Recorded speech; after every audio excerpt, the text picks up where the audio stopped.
warahmatullahi wabarakatuh. Jumpa lagi kita para petani maju Indonesia dalam suasana yang rileks dan menyenangkan, karena pada hari ini kita semua berada dalam keadaan sehat walafiat, dan kita selalu mendoakan bahwa kesegaran, kesehatan selalu menyertai kita, di mana kita mempunyai semangat dan motivasi yang tinggi untuk selalu melakukan hal-hal yang terbaik.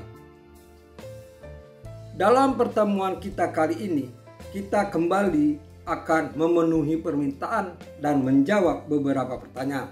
Nah, dalam pertemuan kita kali ini, kita akan membahas masalah pengolahan tanah. Karena memang pengolahan tanah itu adalah titik awal dalam rangkaian budidaya tanaman, terutama tanaman jagung hibrida yang akan kita lakukan.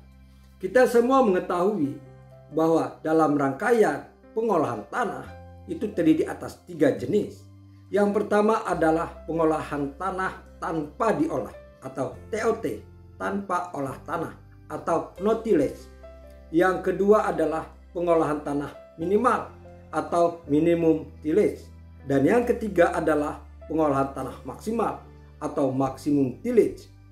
Untuk pengolahan tanah yang dilakukan tanpa olah tanah, di mana lahan tersebut tidak dilakukan pembajakan, tidak dilakukan pencangkulan, hanya dilakukan dengan cara menyemprot dengan menggunakan herbisida sistemik, sehingga gulma yang ada di sana itu terkendali atau mati lalu langsung ditanam. Itu adalah tanpa olah tanah. Dan untuk sistem atau metode pengolahan tanah dengan tanpa olah tanah, kita merekomendasikan untuk daerah lahan gambut atau tanah gambut. Karena kalau tanah gambut itu diolah tanahnya, justru di topsoil, lapisan di bawah topsoil yang bersifat racun bagi tanaman itu akan naik ke atas. Sehingga tanaman akan mati keracunan, karena itu banyak mengganggu Fe, banyak mengganggu Al, yang semuanya bersifat racun bagi tanaman, di mana itu adalah mikro, unsur hara mikro, yang apabila yang bagi tanaman hanya dibutuhkan sedikit. Sehingga apabila itu banyak, maka dia akan bersifat dan meracuni tanaman. Yang kedua adalah pengolahan tanah minimal. Misalnya dengan hanya sekali pembajakan atau pembajakan dengan menggunakan hewan atau pencangkulan. Itu disebut dengan minimal atau minimum tillage. Sedangkan pengolahan tanah maksimal itu dilakukan dengan menggunakan 2 kali pembajakan, bisa menggunakan bajak singkal, setelah itu dilanjutkan dengan bajak garu untuk meratakan. Dan kita tahu pengolahan tanah dilakukan untuk membuat akar tanaman itu bisa berkembang dengan baik, sehingga pertumbuhan tanaman dan perkembangannya akan maksimal. Merujuk hal itu semua, maka dalam pertemuan kita kali ini kita hanya membahas satu pengolahan tanah, yaitu tanpa olah tanah.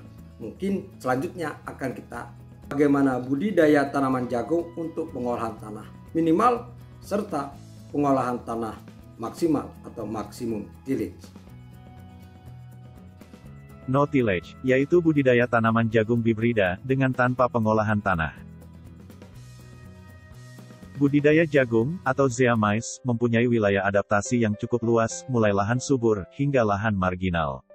Dari lahan kering, lahan sawah tadah hujan hingga lahan sawah irigasi.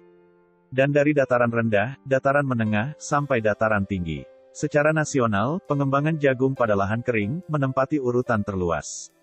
Namun akhir-akhir ini pengembangan jagung pada lahan sawah tadah hujan sudah mendekati luasan pengembangan jagung pada lahan kering.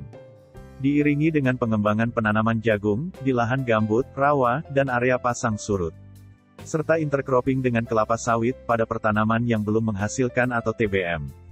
Budidaya jagung dapat dilakukan dengan menerapkan beberapa sistem pengolahan tanah, misalnya sistem tanam tanpa olah tanah (TOT) atau no tillage, sistem tanam minimal atau minimum tillage, dan sistem olah tanah sempurna atau maksimum tillage. Pemilihan metode pengolahan tanah ini disesuaikan kondisi lahan, kemampuan finansial, dan tujuan, yaitu dapat meningkatkan produksi jagung melalui peningkatan indeks pertanaman jagung.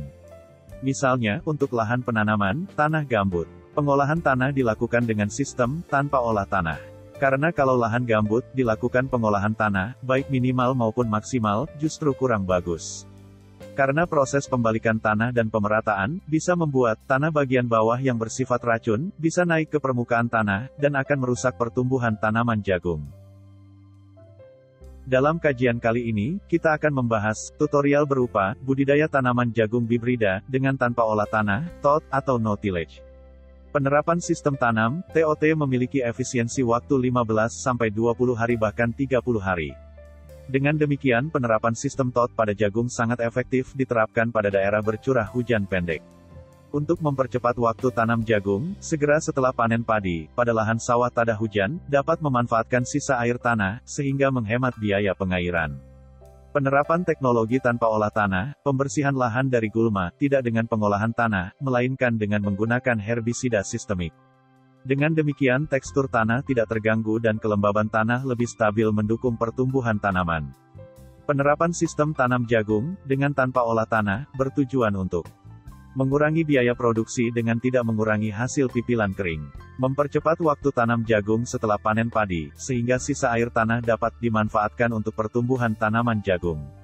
Meningkatkan pendapatan petani jagung, pada daerah bercurah hujan pendek khususnya, dan daerah bercurah hujan normal pada umumnya. Inilah tahapan pelaksanaan sistem tanam TOT, misalnya pada lahan sawah tada hujan, yaitu 1. Pembersihan lahan, atau land clearing. Lahan sawah tada hujan yang akan ditanami jagung, terlebih dahulu dibersihkan dari jerami padi sebelumnya, atau dibersihkan pada area lubang tanam atau lubang tugal. Aplikasi herbisida sistemik. Pembersihan area dari gulma, dengan herbisida sistemik, menggunakan herbisida sistemik karena bisa mematikan rumput atau gulma hingga ke akarnya.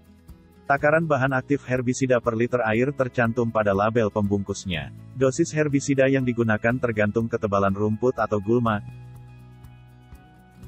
2. Pembuatan jalur drainase.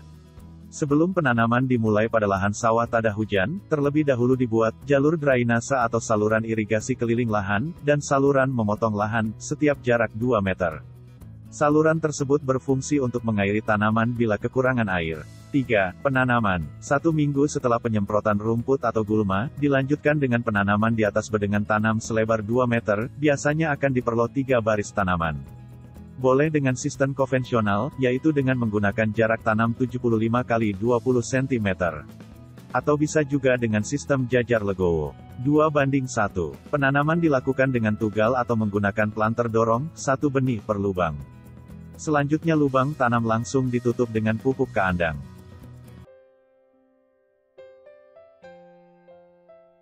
4. Pemupukan. Pemupukan dilakukan agar tanaman tumbuh dengan subur dan berproduksi optimal. Pemupukan didasarkan atas kebutuhan tanaman dan status hara tanah. Pupuk yang umum digunakan adalah pupuk tunggal, yaitu urea sebagai pupuk NSP36 sebagai pupuk P dan KCl sebagai pupuk K. Karena pupuk tunggal KCl sering langka di pasaran, maka pupuk kalium bisa diambil dari pupuk majemuk NPK. Pemupukan dilakukan 3 kali, yaitu saat penanaman atau 1 minggu setelah tanam, sebagai pupuk dasar. Lalu umur tanaman 3 minggu. Dan ketiga umur tanaman 6 minggu. Dosis pupuk dengan menggunakan pupuk tunggal, yaitu saat tanam, atau berumur 1 minggu setelah tanam. Urea 150 kg per hektar, SP 36.100 kg per hektar, dan KCl 100 kg per hektar. Pada umur tanaman 3 minggu, 150 kg urea per hektar. Dan umur 6 minggu, 150 kg urea per hektar. Dosis pupuk dengan menggunakan pupuk majemuk NPK, yaitu saat tanam, atau berumur 1 minggu setelah tanam. Pupuk NPK, 150 kg per hektar, SP 36, 80 kg per hektar, dan urea, 100 kg per hektar. Pada umur tanaman 3 minggu, 150 kg NPK per hektar, urea, 100 kg per hektar. Dan umur 6 minggu, 150 kg NPK per hektar. 5. Pengairan. Tanaman jagung termasuk komoditas yang tidak banyak membutuhkan air. Namun bila terjadi defisiensi air, segera diairi. Jumlah air yang digunakan tanaman dipengaruhi oleh suhu udara, angin, jumlah air tersedia dalam tanah dan kelembaban. Tingkat penggunaan air tanaman jagung 400-500 ml per musim, atau 6-8 ml per hari. Ada beberapa model pemberian air tanaman jagung, yaitu model genangan atau lep. 2. Model alur atau faro. 3. Model bawah permukaan atau subsurface. 4. Model pancaran atau sprinkle. Dan 4. Model tetes atau drip. 6. Panen dilakukan apabila tanaman jagung memperlihatkan tanda kelobot sudah kering, dan berwarna coklat muda. Umur panen sudah sampai, atau sudah masak fisiologis. Apabila sudah terbentuk lapisan hitam pada dasar biji, atau black layer pada biji. Apabila belum terbentuk lapisan hitam pada dasar biji, maka jagung belum masak fisiologis. Semoga bermanfaat. Kiranya cukup sekian dari kami. Semoga penjelasan dan pemaparan tadi bisa menambah wawasan kita, sehingga kita bisa memilih lokasi yang tepat atau penanganan metode yang tepat dalam rangkaian budidaya tanaman jagung kita, apakah dengan sistem pengolahan tanah tanpa olah tanah, atau dengan sistem pengolahan tanah minimal, ataupun dengan sistem pengolahan tanah secara maksimal atau maksimum tillage. Mudah-mudahan bisa difahami dan dimengerti, dan untuk itu kami mohon maaf apabila ada kesalahan. Billahi taufiq wal hidayah. Assalamualaikum warahmatullahi wabarakatuh.